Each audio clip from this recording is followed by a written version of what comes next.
What view this panel is meant to go down, get closer to the ground, and we're going to look at the entrepreneurial outlook. So to introduce our panel, I will turn the microphone over to Michael McKee, the economics and policy correspondent with Bloomberg TV. Thank you very much, Don. And I guess we're about 3 feet off the ground, so we went from 30,000 feet to 3 feet. This is going to be a fascinating exercise. This is exactly what Tom Barkin was talking about doing. You go out and you talk to the people who are actually in the trenches. And it is interesting when you talk to people these days, especially CEOs, people running companies. It doesn't matter the size of the company. It's a little bit like Tolstoy, you know, the best of times and the worst of times, because the economy is in great shape when you look at the numbers, but everybody remains worried. And they have to deal with a host of things like tariffs that are not their fault, not their problem. How are they doing that? And what is the outlook ahead? We're going to get some answers to those questions from our panel. Bill Dunkelberg, I think most of you know him. He's one of the more accomplished fishermen in the group. And then on the side, he does the chief economist work for the National Federation of Independent Business. Also, for years, ran a small bank in Philadelphia. And so he knows from small business perhaps more than anyone at this point. Adam Weatherby is the CEO of Weatherby Firearms, a company founded in Los Angeles years ago by his grandfather, and they have just moved to the great state of Wyoming. So we welcome you to the Rocky Mountain West. Lisa Parker, you're based in Phoenix, right? But That's my aerospace company. Your aerospace company, but she is also sort of helps run her family's portfolio of businesses, including the aerospace company, and has ownership, partial ownership of the Sacramento Kings. And there is no problem facing a small business worse than how you sign free agents in the NBA these days. So perhaps we can ask about that as well. We're going to start with Bill, and he is going to give us the small business overview from his perspective and the perspective of the thousands of members of the NFIB.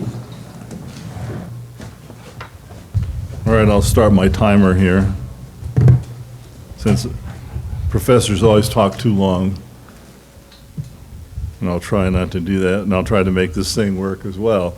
Okay, so small business, you know, I like to characterize it as the third largest country in the world. So the largest U.S., second China, third is the small business part of the U.S. economy, about 45% of GDP.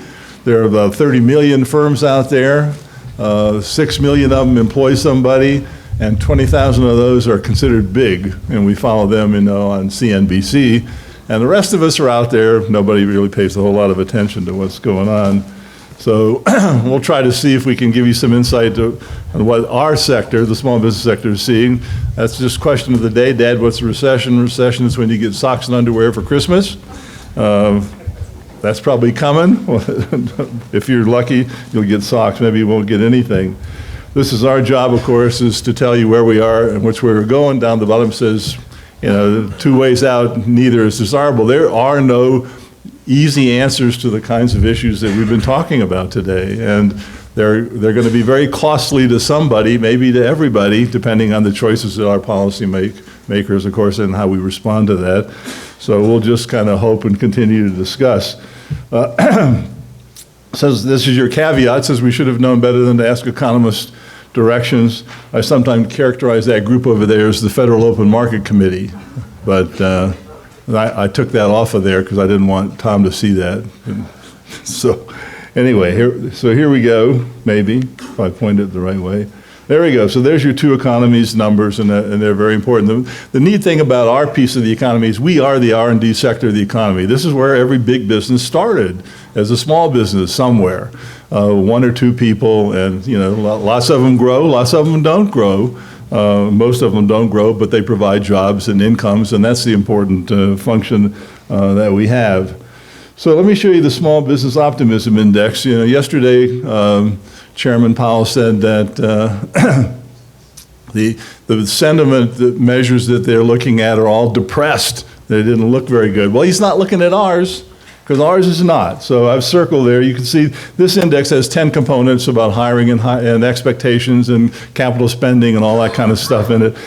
And you can see, of course, there were some bad times back in 80, 82 in the graph there. 83 on was a nice run. But you can see that's historically, with 46 years of data here, this is not weak at all. This is like good stuff. And so how this can be characterized as kind of, being depressed, is beyond me. But so I just wanted to suggest that's not the case. How about expected credit conditions in the markets? How many of you think we're going to get a rate cut? Oh, well, most of you, anyway. Well, we ask our people about credit conditions. So the people who are actively in the market borrowing about 35, 40%. And you can see here, very few people expect easier. This is the June survey, so it's very current. We just released it a couple days ago. Very few people expect easier conditions. Most of them expect no change there, but quite a few expect credit conditions to get tighter, which you would translate into a rate hike. Well, hey, this is what we see on Main Street, but obviously Wall Street doesn't see it the same way, and of course they don't want to see a rate hike. They want to see a rate cut, because that's the only way we can get to even higher stupid levels of the stock market, and we get lower interest rates to value our assets. How about credit conditions? Do we have any problems? Well, you can see, no, this is, last time you got a loan, was it easier or harder to get than the time before? More collateral, higher interest rates, whatever it is, more trouble, more, and you can see that, well, you can see Volcker on there, right? He's there on the graph. And you can see the Great Recession, 2008 on, but you can see right now nobody's really complaining about credit availability, not an issue. How about, your credit needs? What percent say that all their credit needs weren't met over the last 12 months? Well, you can see we've been stuck at 3% for years now, not weeks. These are quarterly data. I actually do surveys every month, but the first month in each quarter, we have about 2,000 respondents, and then I have smaller ones in between. So I'm just showing you the quarterly first month of each quarter. There's no issue here. They're not complaining about credit at all. There's always somebody who didn't get all the credit that they wanted, and so there are a few people here, but not many. What's the most important problem facing your business today? We give them a list of 10 things: taxes, regulations, all these kinds of things. Guess what the number one problem is today? Finding qualified labor, number one, way above taxes and so on. But you can see what's not on the list is credit. All right. Inflation is also not an issue, but credit hasn't been an issue for a long time. So you got 2% who say that's my top issue. It's not really a problem. So I'm not sure what we're worried about. How about the average rate we pay on our money? Look at that. Of course, back in the day, we paid 19%, 20% around in that, and we're now running around 5-6% in that range. So historically, the cost of money is really low and not really troublesome compared to the expected value of the investments that we're going to make. Here's the net percentage report. The last time I got a loan, I paid a higher interest rate. Look at the volatility in that. It swings from almost a plus 50% reporting higher rates paid to minus 30, meaning lots of them got lower rates. Look at the volatility there. You have a lot of volatility, which means interest rates, one of the most important prices in the economy, is doing its job allocating capital, okay, until 2009 and 10 when the Fed takes over and it turns into a flat line. So the interest rate wasn't working anymore. Well, that's not a good thing to have in your economy. It looks like it's picking up again. That would be good, but we'll have to see if the Fed decides to step in and make the determination about what rates are going to be.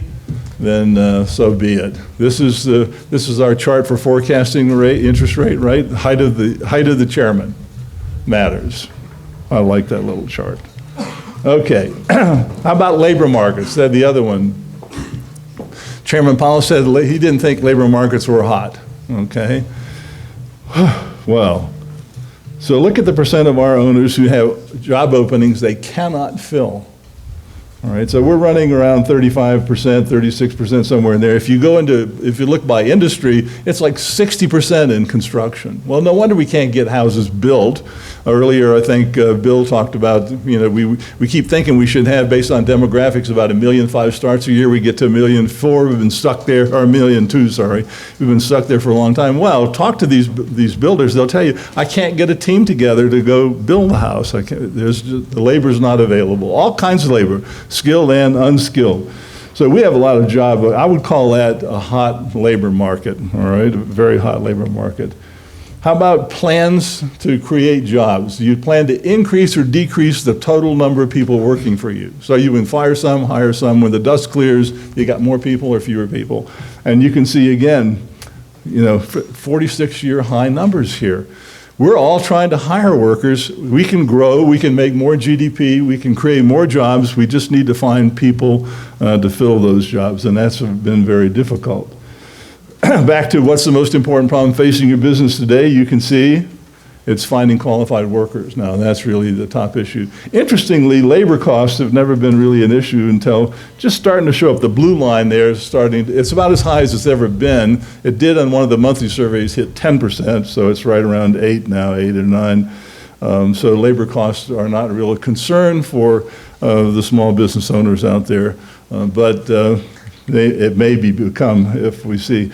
Average change in employment per firm, we ask them if they increased or decreased the total number of people, and by how many, we get a number, and you can see it's been great for the past year or two. Terrific. Since 17, we've been hiring lots of people.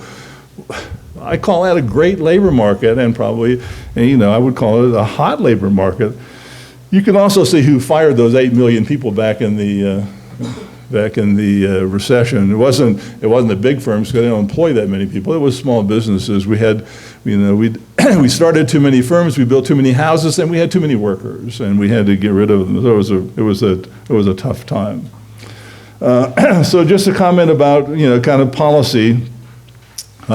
When the chairman back at that Chicago listening conference, when he mentioned the fact that they might consider lowering rates, the stock market went up 500 points. The S&P went up 500 points. So that tells you who's really interested in seeing lower interest rates here. I think generally lots of economists and financial observers would argue that if you cut interest rates by a quarter point, it won't increase spending. And I asked that of a group of small business owners a while ago. I said, how many of you would do more if it were down a quarter point? And nobody raised their hand. I said, well, how many of you would stop doing if it was up a quarter point? No, nobody. And then I asked, how many of you would, other terms equal, change banks for your loan source for a quarter point? And they all went, of course we would, other things equal. But so interest rates work that way. But interest rates, they're not going to, in the denominator in the valuation equation, that's interest rates. But the numerator is what you expect to happen, sales, growth, all those good things. If you have positive, if the numerator looks good, the cost of money in the denominator is not that big of an issue. So the issue really is keeping us on a happy course, optimistic about the future. I agree, we do run the risk of talking ourselves into a recession. So, back on that chart, I just wanted to point out that the lower the interest rates were, of course, the higher the S&P 500 was. That's the game Wall Street wants to play. I like this chart. I think about, how bubbly are we? I look at net worth. The Fed says we have about $110 trillion in net worth. That's after we subtract $15 trillion in mortgage debt. So that's all clear of all the debts that we have, over $100 trillion. And what is net worth? It's a store of purchasing power. You can sell your Apple stock and buy a VW or a Mercedes, depending on how much Apple stock you have. But it's a claim on output, all right? So I thought, well, let me look at these claims on output, our net worth relative to the output we produce. Well, the simplest measure of output produced is GDP, gross domestic product. So there's the ratio of net worth to GDP. And you can see for a couple of decades, the average was about $3.50. We had $3.50 for every dollar of GDP we produced, and $3.50 in net worth. Then you get the dot-com bubble, and then you get the housing bubble, both of which we were disabused on, with a nice recession of various sorts, one really bad. But look where we are now. We're at a record high level. Record high level. Now, if you believe that's not normal, and then we're going to revert to something, maybe not back to 350, but something, below $4. If you think we're going to revert to that at all, then you have to ask yourself, well, there's only two ways to get that ratio down. One, the denominator, get a lot of GDP growth, or we're not expecting that. So it has to be a reduction in asset prices.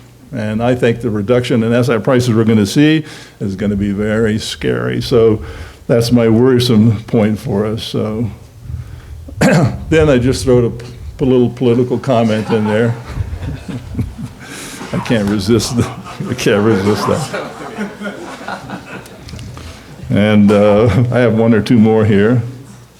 It says, don't let the government come and take your money. And the little cat is protecting his little wad there. And finally, I like this one. It says, the road to success is there's no shortcuts. And that's good, but if you carefully read the back panel, it says our biggest asset is 63 feet forward of the back, which would be the driver, right?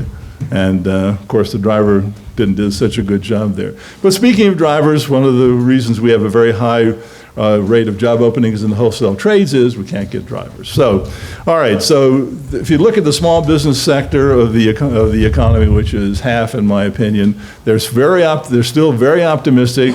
They really, we have a very strong labor market. They'll hire anybody they can find to produce more GDP. That would be great if they can find them. I didn't put in the chart on compensation, but we have a record high percentage reporting higher worker comp quarter on quarter, so they keep raising money. We say compensation, which is wages plus benefits. So compensation is going up there, but we have very few people raising prices. Only about 10% say they're raising prices compared to 30+% raising worker comp. So we are yet not passing on whatever this cost is to the rest of us out there, customers. So that's the end and I finished it, I think I finished it, unless I didn't get it started. I can't tell. It's high tech, and I'm not good at high tech. So at least our half of the economy, the Main Street half of the economy, is doing very well, and I think that we ought to pay more attention to that before we run off and make these big policy changes. Thank you. Thank you, Bill. What we thought we'd do here is, Adam and Lisa don't have formal presentations like Bill's. I think they would sign on to the drinking somebody else's beer slide, but beyond that, we thought we would give each of them a few minutes to tell you a little bit about their businesses and give you some context for the questions that I'll ask and we'll put to them about what they're seeing. So, Adam, if you'd like to start and tell us a little bit about Weatherby. Sure, no problem.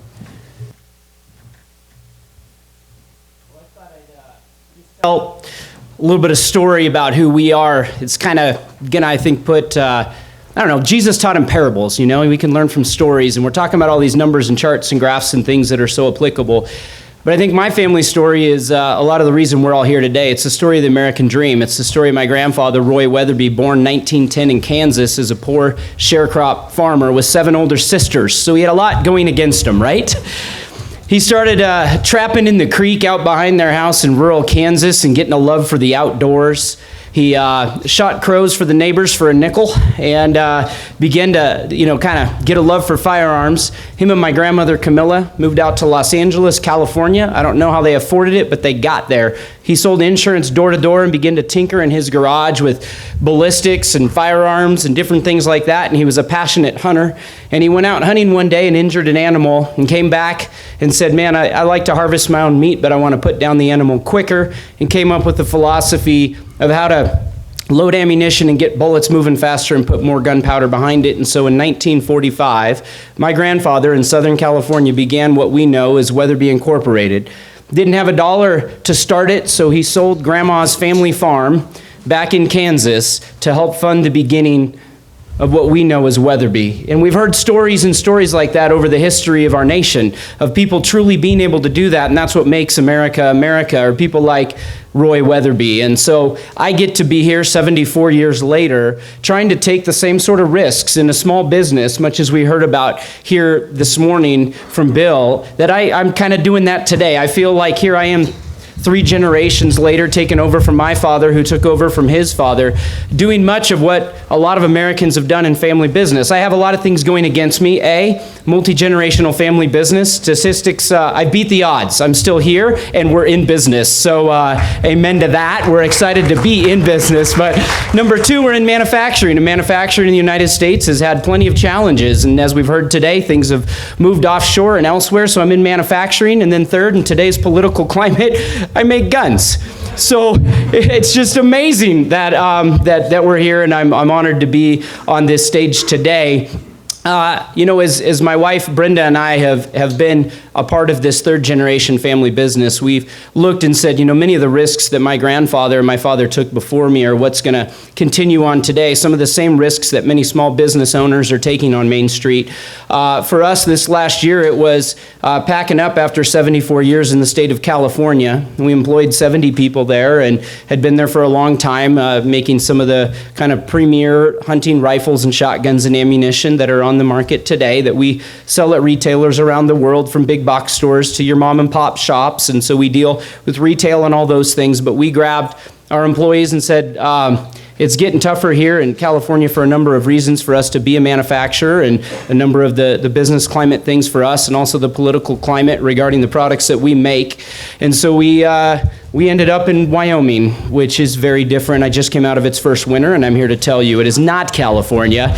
And yet when Governor Mead, former Governor Mead, first gave me the phone call, and his economic development team in Wyoming began to put together a package for us, we knew that Wyoming was our future. California represents an amazing heritage. My grandfather, being in California for all those years, and we got pictures with John Wayne and Roy Rogers and Gary Cooper used to walk into his shop in the early years, and the presidents that he'd be with.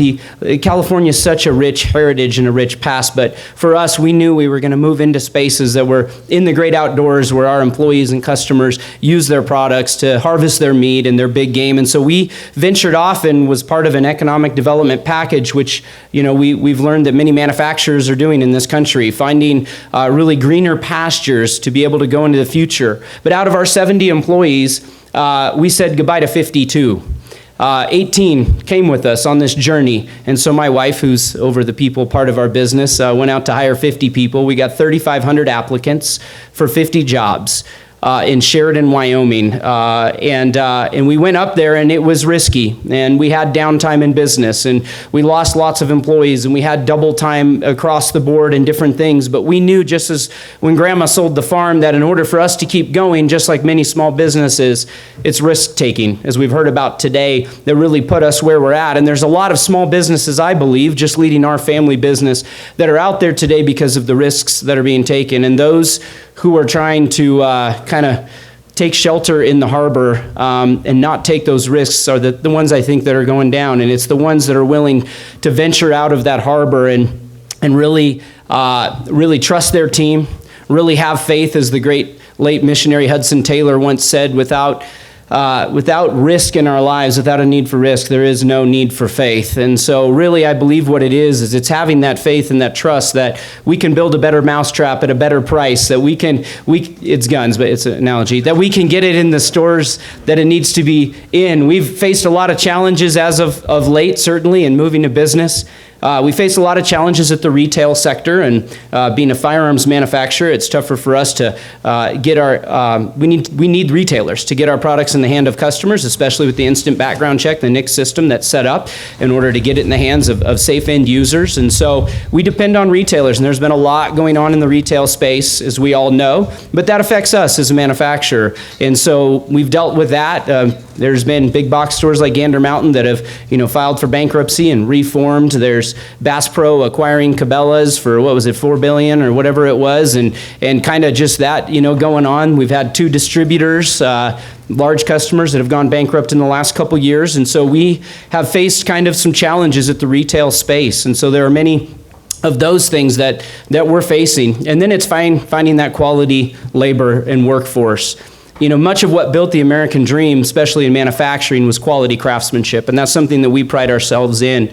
And I think America, a lot of times we can look to other countries. We can look at that nice shiny red car out there that came from overseas, that came from Italy, that's a phenomenal vehicle. And yet, many of us, when we go out and purchase something American made, and it has that quality craftsmanship, don't we get a sense of pride with that? And we do import things, and we have some we make here in the States, and some due to cost measures that we do import. But we believe that quality craftsmanship isn't over in the U.S. And I think that there's an uprising in that, in small businesses, in new businesses and entrepreneurs. And there's the tech, wave and different things that are happening. But I think there's an onset. And much like the craft beer, like it was mentioned earlier, and those different things, I think there's an uprising of some of that appreciation for quality craftsmanship, for brand prestige, for being a part of something that truly is, the American dream. And so the American dream may be dead in pockets of the country to certain peoples inside, but for us at Weatherby, it's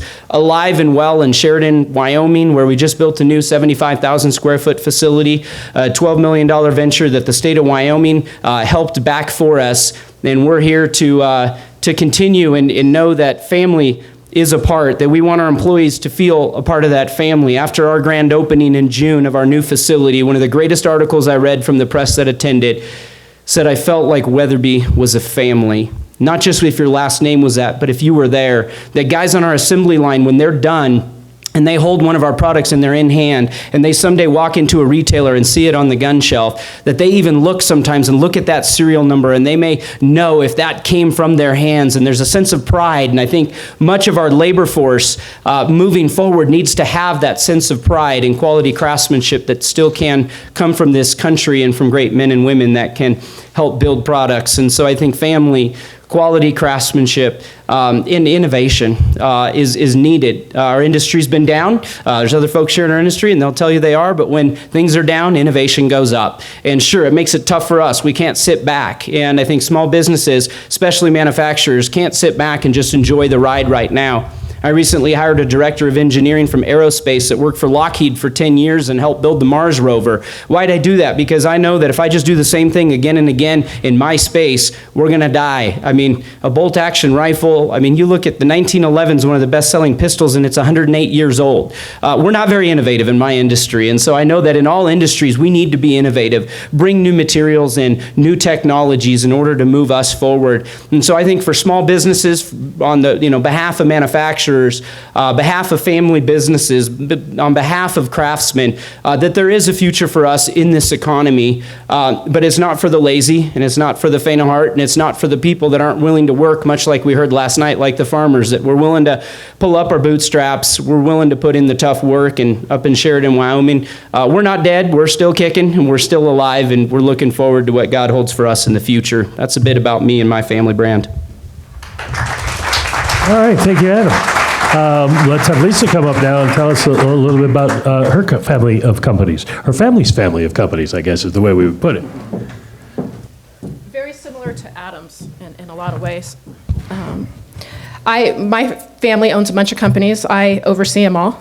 My dad was an M&A for years in San Francisco, and so he decided to do M&A for our family. And so he's gone out and acquired quite a few diverse group of companies. We own an aerospace company, which I'll talk about, and a few sushi restaurants in Phoenix, Arizona, which people always find very interesting. We own part of a tequila company. We own part of children's storybooks. And then I own part of the Sacramento Kings NBA basketball team. And hopefully the MLS soccer team, which we're hoping to bring to Sacramento. I've been asked to be an owner, be part of that ownership group also. So we're quite diverse in our family portfolio of businesses. I'm going to really talk about the aerospace company that I run in Phoenix. We make airplane parts, CNC machining mills, and lathes, specialized precision machining. Our parts are both metal and plastic. They're 10 inches and smaller, and they get assembled into bigger components, jet engines, hydraulics, brakes. Our customers range from Boeing to Airbus to Honeywell to Raytheon, and then of course the military. We have parts on the Chinook, the Black Hawk, the Jet Strike Fighter, the F-18, the F-22s, and some of the new programs we're also involved in. So it's very exciting to be a part of the aerospace industry. We also do parts for the space station and SpaceX. I always tell my employees at work that no matter how small the part and how many parts we may be making, their job matters a lot. Their workmanship matters a lot. A small little part can cause a catastrophic accident. So there really is no room for error. As such, I put a lot of systems and processes in place to ensure that before any part makes it out our door, a lot of eyes have been on it, and we've done a lot of checks and balances. So because of that, we have an excellent quality rating and reputation out there. If you were to ask people or any of our customers, they would tell you we're probably one of the best in the industry. And I take great pride in that, and I communicate that constantly to my employees because I feel we're a team. The success of the company is built from the bottom up. It's not a one-man show. So really, my 4 guiding lights or pillars running the small business that we have in Phoenix is really based on a few things here. First of all, it's the growth of the industry. You need to continue to grow as the industry grows, otherwise you get left behind. And that really includes equipment. Equipment, machinery does change more with the programming and so forth, becomes more automated. Software, which has been in the news a lot lately with aerospace. So it's important to keep up on that. And robotics, which you were seeing more and more in manufacturing because of the labor force, because it's hard to find workforce out there. So robotics is coming, playing a bigger and bigger part in the manufacturing industry. Now, a few years ago, we've been talking a lot about overseas and the economics and so forth. We lost a lot of parts overseas. Mexicali, India, China came in and did a lot of bidding on a lot of the aerospace parts. And when I would receive the bids, I couldn't even come close to what they were paying. They allowed us, our customers allowed us to make competitive bids, but they were coming in 10%, 20% under my cost. And I just couldn't compete. So rather than take that risk and possibly drive the business under, I chose to step back and pull in the reins. And that was about 6 years ago, and it's been a few years now, but all the parts are coming back. So when you hear them talk about manufacturing, is it really coming back to the States? It is, at least in our market. What they were finding out there is the parts that were being made overseas were shoddy. They would assemble them into bigger components, and they just didn't work. And the quality standard was much greater here in the States. So they've returned to coming to the States and having us make it in the USA versus in Mexicali or Mexico or China.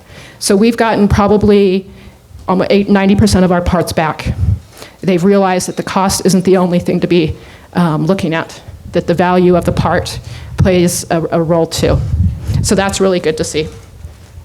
One of the other guiding lights is to stick to your core competency. It's very easy to kind of veer off track a little bit and to venture into a different area.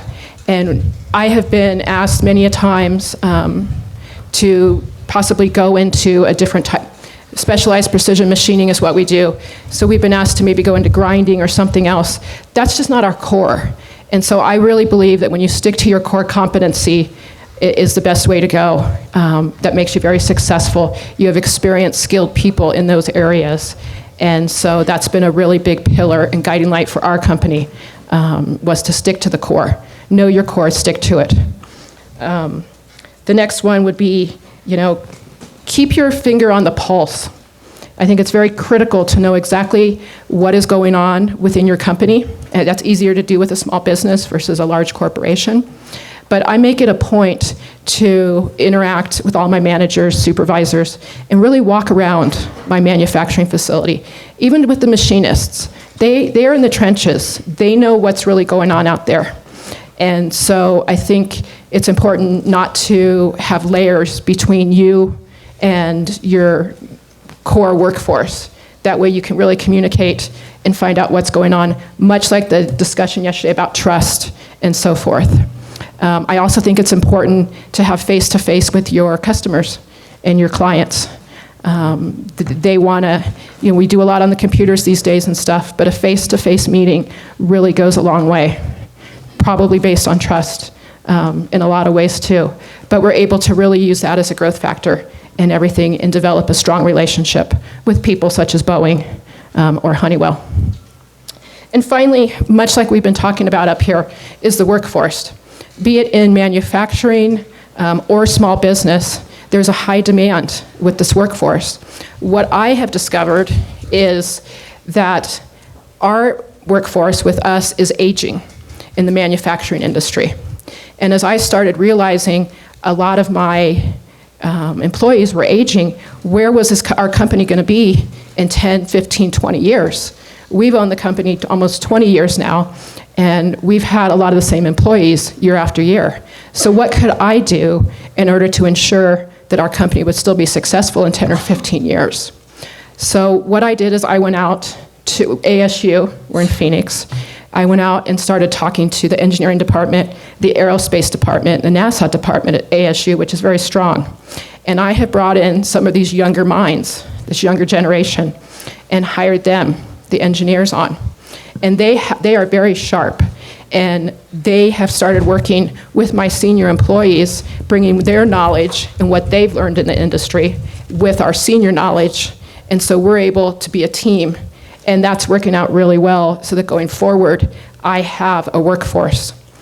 Also, I went ahead and thought, well, gosh, that takes care of the college kids, but what happens beyond that? I sit on the business advisory board for one of the school districts in Phoenix, and it represents 5 high schools. And so I would go in and talk, trying to bring interns on to work with us in the manufacturing industry. And what I found out was they're not real knowledgeable about what the manufacturing industry at a high school level is all about. And so as I was talking to counselors and teachers, they were asking me to come in and talk more and more about recruiting these young people and everything. And so many times these young people don't necessarily want to go on to college, a 2-year or 4-year. They would like to do what they do as a hobby. They tinker with cars, they rebuild jet skis, they just do things as hobbies. They never realized those things translated to manufacturing. They're hands-on, working with machines, working with parts. And so it was very enlightening for me and for the young people to realize that there was a job out there that they could do without necessarily going on to college. And what I discovered was we need these people. The manufacturing industry needs these people for the next 10 to 15 years. We don't necessarily need these 4-year degrees, but the manufacturing industry needs the labor force and the workforce. And if we don't go out and find some of these younger people and bring them in our direction, it's going to get even more and more tough to find the workforce in the labor pool in order to fulfill some of these manufacturing jobs. So really those are the 4 pillars that I really look at. Growth of the industry, stick with the times, core competency, consider your workforce and where you're going to get the next generation in order to keep your company successful. And then also keeping your finger on the pulse, I think is extremely important in small business and everything. So I'm very grateful to be here amongst everybody. It's been great hearing everybody, all the speakers and everything, and learning so much. And I will turn it over to Mike. Thank you very much. As I was listening, Lisa, two questions popped to mind. How did your father manage to pair aerospace, sushi restaurants, and a tequila maker? And the second question is, did you bring any free samples? I did not. No. He tends to stick to the tequila. I tend to stick to the sports teams. Those are his hobbies. That's my hobbies. And we consider companies that we're investing in or that we buy and things that we're knowledgeable about or we have an interest in. The restaurants, we've always kind of been in. The restaurants is a tough industry. And people always say sushi in Phoenix, in the desert. And much like I've talked to many people over the past few days, it's actually very successful because it's a light meal. It's very hot down there. And so people want, a roll or sashimi and a cocktail. And so we've done very well with our sushi restaurants in Phoenix. And we'll have you cater next year, right? Yeah. Well, what actually, the serious question that followed to mind from that is your workforce in these different companies spans everything from extremely highly trained engineers to entry-level workers. And I want to sort of pose a question based on something Tom Barkin was saying about compensation. Are you finding that you have to pay up more on a maybe percentage basis at the low end than at the high end these days? Or are you having to raise wages if employment is tight across the board? I am. The labor costs are definitely escalating, especially with your senior people. And they seem to be escalating much like we talked about earlier, that Bill was talking about. And because they're escalating rapidly, it's impacting our margins. But we really don't have a choice because the selection out there is dwindling. And so I'm able to bring the younger workforce in at a lower salary or amount, but the senior workforce is definitely becoming more valuable, and therefore you're paying the labor costs in order to keep them. Adam, what's your experience? I mean, you had 3,500 people show up for 50 jobs. Yeah. That doesn't seem like you're under cost pressures there. No, definitely. We're still in the honeymoon phase. Most of the people that applied are very passionate about our brand and hunting. So, we tried to basically talk everybody out of it, honestly. It was like, hey, we're coming over here. I know you think we're this prestigious brand and everything, but man, we're starting over. And it's going to be a hard year too, really, to get up and going. And so we would try to talk about, I was in a lot more interviews than I normally would be because I knew it was a chance for us to rebuild our culture. But that honeymoon phase will wear off, and at the end of the day, even if they like our end product, if they're in accounting, they're still crunching numbers. And if they're, in machining, they're still just, making stuff out of steel. And so I think for us in the workforce, we definitely have seen an increase in the in the wage requirements and those different things. And I think a lot as we look towards the younger folks, and as we commented last night and today, even on millennials, I think a big part, and for us being an end consumer brand that people feel a part of, is back to that engagement and trust and those different things that we talked about last night. Is if we can get them to buy into the story and we can get them to go, man, we're a part of Weatherby's past, but we get to be a part of this chapter right now and in the future and the products that we have. And we find that if we can get them engaged like that, they just want to be a part of our team. So we have people that are on it that know, hey, as Weatherby grows and we get out of this because we just moved, there were a lot of expenses, that we're along this for the long haul, and we want to be a part of a winning team, and we want to belong. And so we're trying to really intentionally hire people like that, and that seems to be kind of the winning part for us. Bill, as you survey your members and those who talk about finding employees being hard to find, there are 3,450 people who didn't get jobs in Sheridan. But I'm wondering, you talked about how the pressure has eased a little bit. Is that noise of 1 month, or are we starting to see full employment now? Well, am I on or off? There we go. According to our numbers, while things aren't really softening up very much, I mean, the month to month is small, so really we got to look at the quarterly surveys, and we'll get, of course, July very shortly. We'll have a good shot there. What we do see is that you got a lot of people still looking for workers and at all levels. Most of them characterize their job openings as for skilled, and of course that could mean a whole lot of things. But for last month, about 50% of the firms reported that they hired or tried to hire. And 90% of them said there were few or no qualified applicants for their positions. They're all in Sheridan. Yeah, they're all there, so they're not there. We are raising compensation at record high rates based on the 46-year survey. And we also did a special survey on training. So we found that over the past 2 years, a big majority of those trying to hire said they had to compromise their standards. That here's what I'm looking for in an employee. I can't meet that, so I have to compromise some one or two of those mergers, which takes you then into training. And so we found out that everybody's really training. Training is an ongoing process in small businesses these days. The typical expenditure per year was about $5,000 on training, but the big cost was the time of the entrepreneur owner who's already wearing 2 or 3 hats in a very small firm to take the time to train the new employee in whatever skills area they need help. But so we're doing that to try to, stretch the labor force that's available and make it last us. But it's a very tight market overall, especially, say, in construction, manufacturing, wholesale trades. Not much of a problem in professional services. We don't seem to have a hiring problem there, or even in the general services area.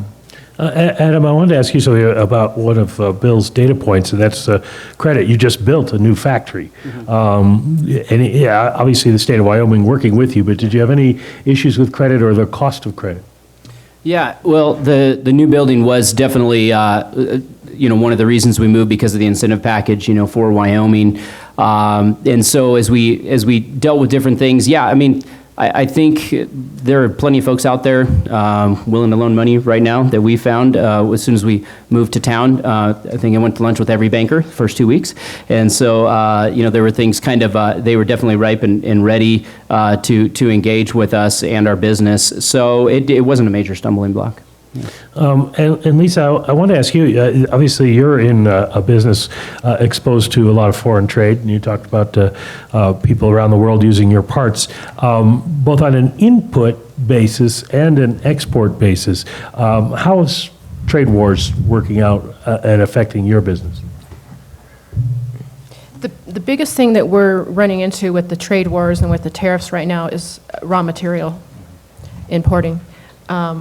We make steel and aluminum parts, and some of the plastics that we have coming in. While the costs have gone up, it's really lead times and being able to get them in a shorter period of time. They've just almost doubled their lead times, and that then creates inventory issues and delivery issues to the customers. Is that area. Put pressure on margins or on cash because you don't know when things are coming? Because you're carrying more inventory. You're stocking up when you do have an order come in. We may buy out for 6 or 8 months in order to make sure that we have the material in-house to produce the parts that Boeing or Honeywell or somebody might need. Do either of you If I might make a comment go ahead, Bill. on that whole issue. We ask, in December, January, and February, we ask our members if they've been impacted by all this trade stuff going on. 38% said they were. 10% of that, so a third of those people said they were serious. And of course, no surprise, the major impact was in agriculture, construction, and manufacturing, and the wholesale trades. So they're probably noticing the tariffs coming in through there, plus all their other issues. Adam, obviously steel goes into weapons. Have you had problems getting any, or with the cost going up? Sure, it seems to be. It definitely seems to be more and more. And yeah, there's obviously the cost. We're definitely in a time where, as a manufacturer, lead times are crucial in order to fulfill, customer demand, things that are constantly changing. And so, yeah, it's hard. We have to keep on top of it, and there's a number of challenges, and certainly getting product is always at the top of that list, especially getting some of your raw goods made into components. Well, have either of you been able to first of all, have either of you seen the need to raise prices? And if so, can you do that in this environment? In our industry, no, absolutely not. Raise prices and you're out of the game right now. Yeah, and same here. With competing against the world, we hold the pricing.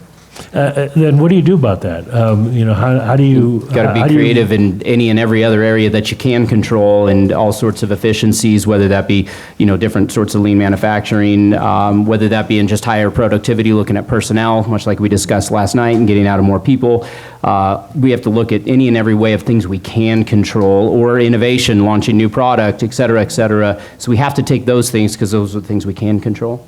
Yeah, I agree fully, completely with you. That's what we've done is higher efficiency. We bought robotics in order to keep our efficiency up on our higher demand parts. Yeah, I wonder, Bill, how far down in small business does robotics and artificial intelligence reach these days? I mean, we think of the cash registers at restaurants with pictures now instead of writing, but in general, is small business able to take advantage in the way that larger businesses do?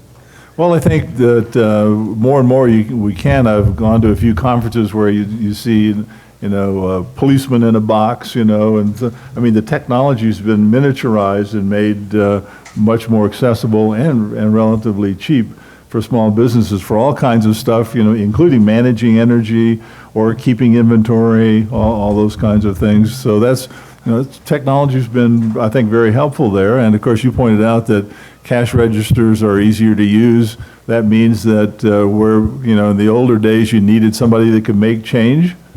They don't need to be able to do that. So the high schools may be failing on giving the training in math, but the technology compensates for that. We can still employ them at the window. All they have to do is recognize the denomination of the bill they get, and everything is taken care of after that. So yeah, so it helps, and obviously in the long haul, the productivity of the labor force, given the skill level they have, is improving. Before we end here, I'd kind of like to wrap up some of the discussion this morning into a final question for you all. The economic numbers have been good.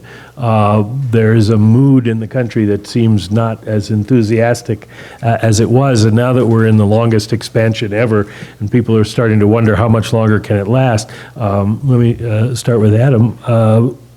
How do you see your business going forward over the next few quarters or years? Are you optimistic that you can continue to expand? Are you starting to think about how you get through a potential downturn? What does it look like out there?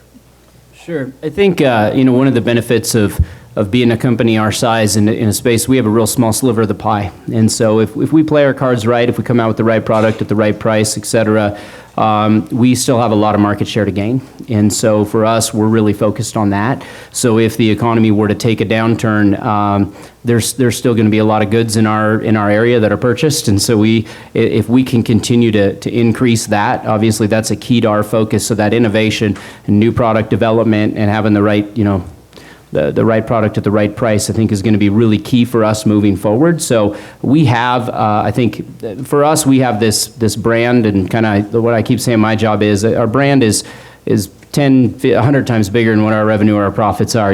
People hear about our brand and they see it, and so that's my job, is to grow into our brand. And so for us, if we were to say, yeah, let's put it on cruise control, yeah, that cruise control is going to slam you right into the wall, no doubt, at some point. And so it has to be forward thinking, it has to be innovation, it has to be those things. Otherwise, absolutely, then you are dependent upon the economy. And for us, unfortunately, it's highly political. Politics drives, you get all this scare buying, all this stuff. Sometimes, can't we just get back to the good old days where Bubba goes down to the gun shop and buys a gun and goes and shoots a deer, and it's like all that scare buying, different things. So as we come up on the next elections, it's like, oh gosh, what's this one going to hold? We don't personally, our company doesn't make products that are affected by most of that. However, it is in the distribution chain and in retail and in buying, and so people do all that and it affects us. So whenever we're coming up on an election time, it's like, okay, well, let's cross our fingers and hold our breath and see what the heck this roller coaster is going to be for us. But in the meantime, we don't want to focus on that. We just want to be focused on driving forward, on innovation, on growth, and being the best that we can. And so I think if companies have that mentality, because I think anybody's got market share to gain. Obviously, larger you are, the bigger piece of the pie you have. We got a lot of pie that we could gain, and there's still a lot of folks that are out there. Like, they say, oh, hunting licenses are down from 16 million annually in the U.S. to 14.5 million. For me, I'm adding that up, and I'm like, okay, we could still sell a lot more products, And so we can look at those little things or say, hey, how are we going to gain market share? Lisa, obviously the government is spending more money on defense, which probably aids in the aerospace side. Yeah. But when you get into your consumer companies, how does it look? The commercial industry, I was relating to when he was talking about politics and how it plays into you, and much like you just said, it plays a role depending who's in office, whether or not they expand and buy a lot of military airplanes, or whether they just put it all on hold. We felt that significantly after 9/11. Bush came in and built lots of parts, not knowing what the future held. And then Obama came in and slowed things down, and now we're at a high pace, a high volume again, with Trump in there not knowing what may go on overseas. But the commercial side is doing really well also. People are flying, and the costs for flying have dropped. They had dropped. More recently, they've gone back up because of some other issues going on in the airplane industry. But overall, traveling is very popular out there, and people enjoy traveling, and that affects the airline industry a lot, and therefore it trickles down to the manufacturing industry, Boeing and Airbus, and they want to make more airplanes out there. And so the trickle-down effect works quite well with the small businesses like ours. Well, thank you all for joining us and giving us an overview of what it's like from the 3-foot level, as we said, Bill and Adam and Lisa. And thank you all for listening to our panel. We will be going on to lunch in just a few moments, but before we do, I'd like to invite kind of the man that helped put this whole thing together originally years ago, David Kotak, up to the lectern. Thank you, Michael. This will take 4 minutes. When you have a long morning and lunch, any more than 4 minutes is grounds for target practice in Wyoming. On the table, you're going to see a flyer. The flyer is going to talk about a November 15th, Friday, meeting in Sarasota at the university, and it's going to discuss Cuba, the Caribbean, Cuba, Venezuela, energy, and all the aspects of business in the Caribbean. 3 central banks are included in the panels. They are the Federal Reserve, the Bank of Spain, which is representing the European Union, and the Bank of Mexico, and the Director General of the Association of Caribbean Commerce and Countries. That's the 15th in November. Take a look, the flyer's there. On the 17th, we convene a fascinating week in Cuba. We start on the 17th at night with dinner. And in those 4 days, Monday, Tuesday, Wednesday, and Thursday, we will meet with the central bank. This will be the second time the Global Interdependence Center has done this. We did it in January. In January, Jill was with us, and I think Bill Kennedy. I don't think anybody else in the room was with us. And we can talk to you about it over lunch because you're all invited. We have 10 empty spots in our delegation. And the reason we have them is that under the new announced policy of the United States, the federal folks who would come with us and did last time cannot. And because of the Helms-Burton implementation and the lifting of the waiver, some publicly traded companies are fearful about sending someone, so they have withdrawn. So there are open delegation spots. Here's the agenda. We will spend 2 days at a ministerial level as a delegation in the central bank. We'll meet with the central bank. We'll meet with ministers of health. We will visit health facilities. We'll talk about preventive medicine. And we will also meet with the foreign ministry, and we will meet with the diplomatic relations of other countries, not the United States, in some fashion in Cuba. On Friday, those who want to come back, come back. Those who want to extend, we will go from Havana to the Bay of Pigs. We will have an interview and session with 2 survivors. One is confirmed, we think it'll be 2, who are survivors of the Bay of Pigs invasion. And they will describe their own side of that experience firsthand. There's a museum to the Bay of Pigs, and we'll visit it, and then we'll spend the weekend there. And the weekend there can be spent with 2 city visits, Cienfuegos and Trinidad, or it can be spent fishing or snorkeling. All the activities will focus on the entrepreneurial sector in Cuba, and it's there. And they are young, they speak languages, including English, they have people who work for them, and they are interested, I will tell you from personal conversations, with relations with the United States, with business with the relationships with the United States, and they are not fighting the 80-year-old gray-haired Castro war. The Cubans know we're coming. The central bank agreed to re-invite us after January to come back. We will be officially under a license of the United States. Now, this is not a tour. This is not a cruise ship. It will be a licensed business, research, professional trip. The license structure is in place in the State Department right now. So the myth you can't go to Cuba, it's not true. It's how you go to Cuba and what you do when you're there. Because we have open spaces, I asked Justin Hyde, I said, we're going to have Bronze Buffalo folks and serious folks and entrepreneurial folks at this conference. Is it all right if the GIC, any of you who are not members can become a member for a couple $100 and no time flat? Jill Fernito will be happy to take care of that.